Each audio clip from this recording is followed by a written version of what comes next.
अस्सलाम नाज़रीन, मेहरान टीवी में भलीकार मां हां मुबशिर सोलंकी। सबका पहिरीं हिकु नज़र हेडलाइन ते।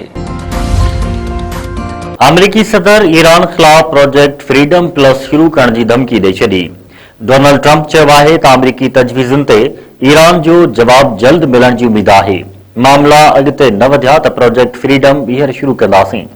सहाफ़ियुनि सां ॻाल्हाईंदे अमरीकी सदर वधीक चयो आहे त प्रोजेक्ट फ्रीडम प्लस में वधीक शयूं शामिल हूंदियूं। प्रोजेक्ट फ्रीडम जो घटि मुदे वारो ऑपरेशन ॿीहर शुरू करे सघूं था। अमेरिका ऐं ईरान विच में ॻाल्हियूं ईंदड़ हफ़्ते इस्लामाबाद में ॿीहर शुरू थियण जो इम्कान। अमरीकी अख़बार दावा करे छॾी।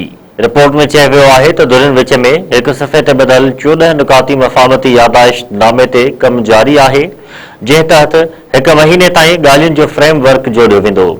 अमरीकी अख़बार मूजिबि मसूदे में ईरान जे एटमी प्रोग्राम रमोज़ में छिकताण घटाइण ऐं ईरान जे रचियल यूरेनियम जा ज़ख़ीरा कंहिं टे मुल्क मुंतकिल करण ते ॻाल्हि ॿोल शामिल हूंदी। हुकूमत पेट्रोल ऐं डीज़ल जी क़ीमतुनि में ॿीहर इज़ाफ़ो करे छॾियो। पेट्रोल 14 रुपया 92 पैसा फ़ी लीटर महांगो। नई क़ीमत 414 रुपया 78 पैसा फ़ी लीटर मुक़रर। डीज़ल जे फ़ी लीटर अघ में 15 रुपया इज़ाफ़ो। फ़ी लीटर 414 रुपयनि 58 पैसनि जो थी वियो। पेट्रोलियम डिवीज़न ज़रिए मूजिबि पेट्रोल ऐं डीज़ल ते फ़ी लीटर लेवी 13 रुपया 91 पैसा वधाई वई आहे। IMF पाकिस्तान लाइ $1.2 अरब जी चोथीं किस्त जी मंज़ूरी ॾेई छॾी। वाशिंगटन में IMF एग्ज़ीक्यूटिव बोर्ड जे इजलास में पाकिस्तान लाइ कर्ज़ जी नई किस्त जी मंज़ूरी ॾिनी वई। $1 अरब EFF प्रोग्राम लाइ मंज़ूर कया विया। $20 अरब मौसमियाती तब्दीलियुनि जे असर खे मुंहुं ॾियण लाइ हूंदा।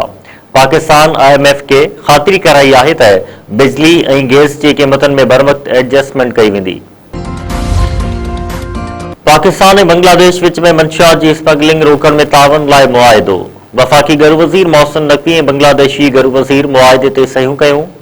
ॿई मुल्क मंशियात जी स्मगलिंग ऐं चुरपुर रोकण लाइ गॾिजी क़दम खणंदा। वफ़ाक़ी गरू वज़ीर मोहसिन नक़वी जी ढाका में बांग्लादेशी मनसब सां मुलाक़ात। सेक्रेटरी सतह ते जॉइंट वर्किंग ग्रुप जोड़ण ते इतफ़ाक़। मलीर में बनींगर पाणीअ जे खॾे में वेंझंदे ॿुॾी फौत। गुलशन मामार जे धनी बख़्श ॻोठ में ॿ ॿारड़ा ॿुॾी फौत थी विया। फौती ॿारनि जी 10 वरनि जे वसीम ऐं 11 सालनि जे ज़ीशान तौर सुञाणप। पुलिस जो चवणु आहे त खॾो तामीराती कम लाइ खोटियो वियो हो, जंहिं में ॿारड़ा वेंझंदे ॿुॾी फौत थिया आहिनि। मलकानी शरीफ़ वेझो जवाबदारनि नौजवान खे कुहाड़ी वणी क़त्ल करे छॾियो। ॻोठ खुदाबख्श हिस्पानी भरिसां घर ॿाहिरां वेठल शाहनवाज़ सोलंकी बेदर्दी सां क़त्ल। पुलिस पहुची लाश तहवील में वरितो। पोस्टमार्टम बैदि मर्द वारसन हवाले।